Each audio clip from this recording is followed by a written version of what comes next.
Michael Jackson wasn't a superstar. He was a victim. Beyond the mansions, beyond the international fame, beyond the millions of dollars and the world tours, there was a broken man.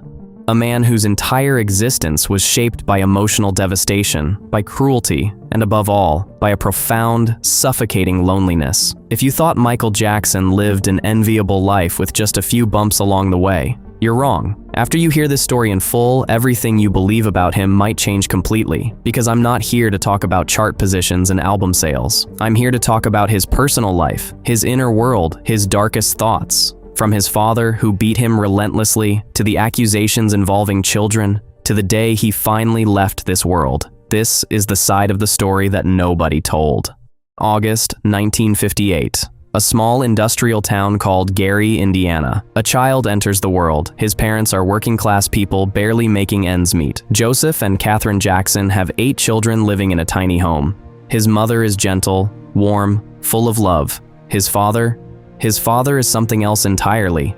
Joseph is strict, disciplined, obsessed with lifting his family out of poverty, and he will stop at nothing to make that happen, even if it means destroying his own children in the process. Joseph notices his boys have something special, rhythm in their bodies, music in their voices, so he does what any ambitious father would do. He creates a group, and when Michael is just 6 years old, he's thrown into the fire. His father becomes their manager, their taskmaster, their tormentor. The boys work. They rehearse until their bodies ache. They perform at local clubs, school dances, talent shows, and they win. They keep winning.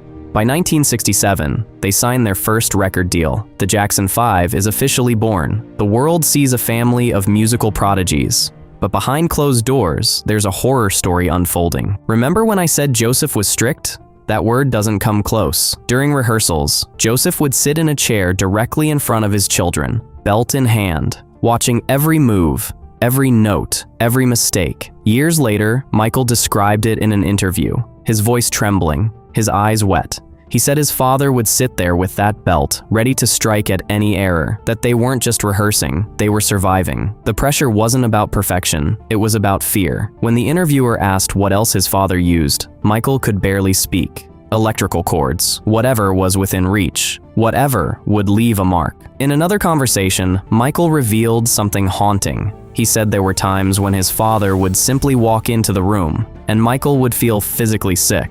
Just the sight of him triggered nausea, panic. This is the foundation upon which the King of Pop was built. Not talent alone, not passion alone, terror. Despite the abuse, the Jackson 5 became a sensation. In 1969, they appeared on national television. Hundreds of thousands of viewers watched a young Michael captivate the screen. Magazines called him a prodigy. Critics were stunned by his voice, his charisma, his otherworldly presence. That same year, they released a song that exploded across America. It shot straight to #1. Michael sang lead. The spotlight was his. And slowly, inevitably, he began to eclipse his brothers. He started recording solo projects, each album better than the last, each step bringing him closer to a solo career that would reshape music forever. By the late 70s, he was ready. But here's what nobody talks about. By the time Michael Jackson was 20 years old, he had released 18 albums. 18. Between his work with his brothers and his solo projects, he had been producing music non-stop since childhood. Tours, television appearances, recording sessions, interviews, rehearsals, 6 days a week since the age of 6. And what did he lose in exchange? Everything that makes childhood sacred. Years later, Michael gave a speech that still breaks my heart. He said his childhood was stolen from him, that there were no birthdays, no Christmas mornings, no simple joys that children are supposed to have. All of it replaced by work, by pressure, by pain. He traded his innocence for success, and he never got it back. As Michael's fame grew, so did his inner turmoil. The family moved to a mansion in California. The Jackson 5 kept climbing.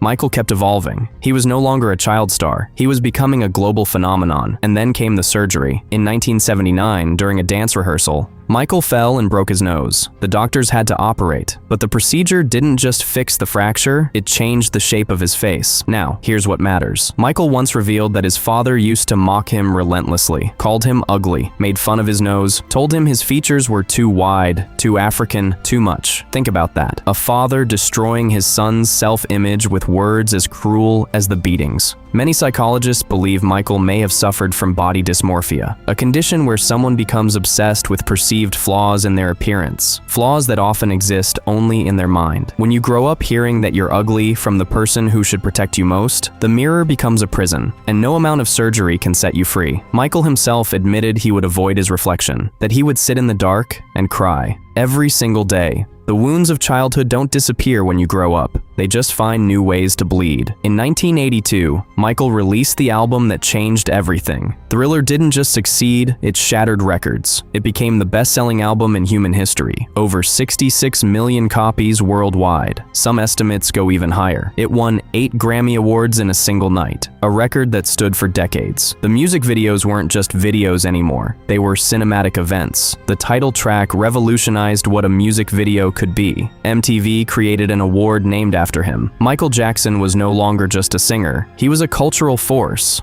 a once-in-a-generation phenomenon, and he used his platform to give back. In 1985, he co-wrote a song that raised over $60 million for humanitarian aid. He wasn't just making music, he was trying to heal the world. Around this time, he also debuted a dance move that would become legendary, a gliding step that created the illusion of walking backward. Others had done it before, but Michael made it iconic, made it his own. He was standing at the peak of human achievement, but the universe has a cruel way of balancing things. January 1984, Los Angeles. Michael is filming a commercial. Pyrotechnics are involved, and something goes terribly wrong. The sparks ignite his hair, flames engulf his scalp. By the time they put out the fire, he's suffered 2nd and 3rd degree burns. He requires skin grafts, reconstructive procedures. The physical scars are severe, but the psychological scars, those are worse. Michael was already hypersensitive about his appearance, already haunted by his father's cruelty, already struggling with how he saw himself. This accident amplified everything, and the chronic pain that followed,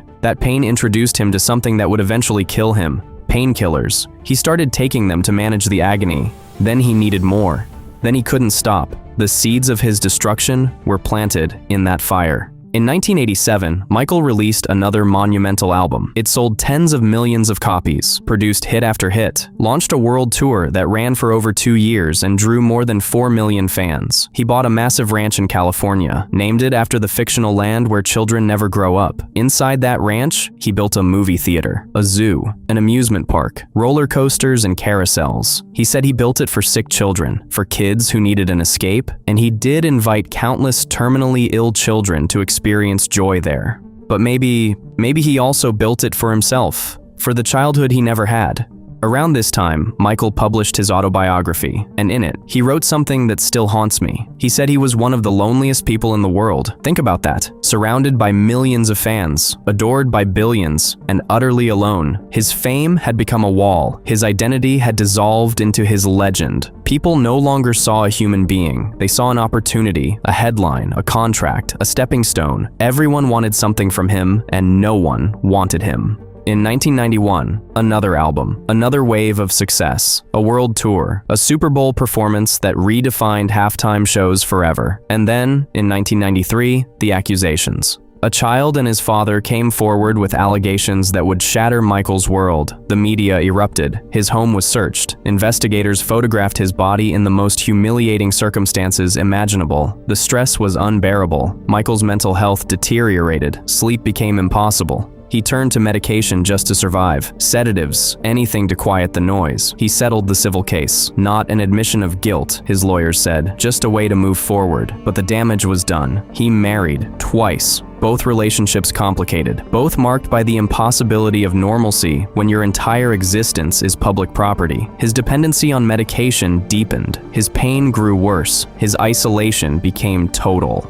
Let me pause here, because there's something important to understand. Michael didn't just like being around children, he seemed to want to be one of them. In interviews, in his behavior, in the way he spoke, there was something childlike, something that went beyond nostalgia. Psychologists have a term for this: regression.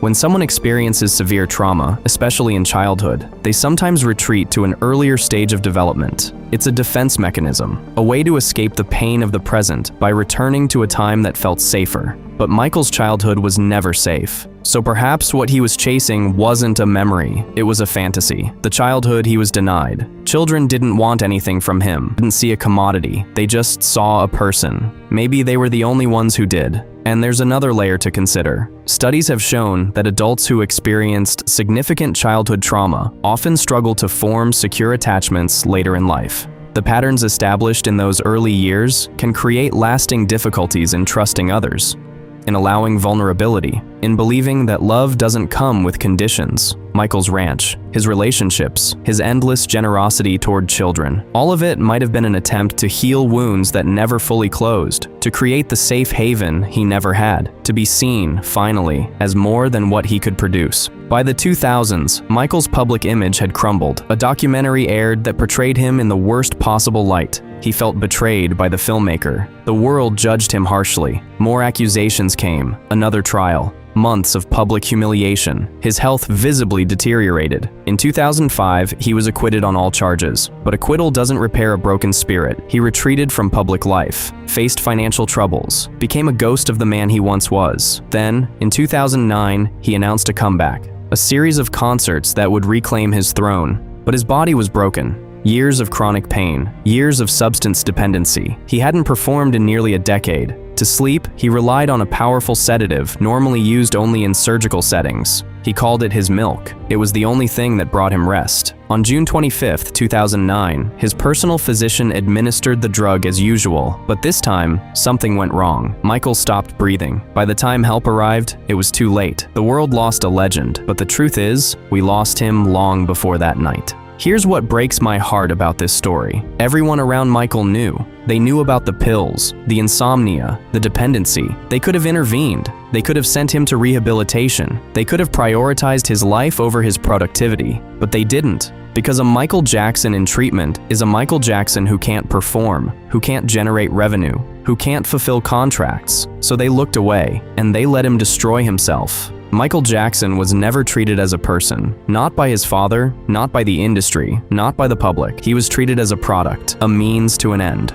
From the moment he could walk, he was put to work. His value was never in his existence, it was in his output. And when you teach a child that their worth depends on what they produce, you create a wound that never heals. The depression, the anxiety, the surgeries, the isolation, the addiction, all of it traces back to one devastating truth. Michael Jackson was never allowed to simply be. I keep thinking about what loneliness really means. It's not about being alone. It's about being surrounded by people who only see what they can take from you. Michael had millions of fans, billions who knew his name, and yet, genuine human connection remained out of reach, almost impossible, a luxury he couldn't afford. When we turn people into products, we strip them of their humanity. And when someone grows up that way, they spend the rest of their lives trying to find it again. Maybe the saddest part of this story isn't how Michael died, it's how he lived. Trapped in a body he couldn't accept, trapped in a fame that isolated him, trapped in a childhood he was never allowed to have. His life is a reminder, a painful, necessary reminder. Behind every product, there's a person. Behind every performer, there's a soul. And when we forget that, we become complicit in their destruction. Michael Jackson didn't just make music, he survived. Against impossible odds, he created beauty from brokenness. He gave the world everything he had, and the world took it. All of it, until there was nothing left.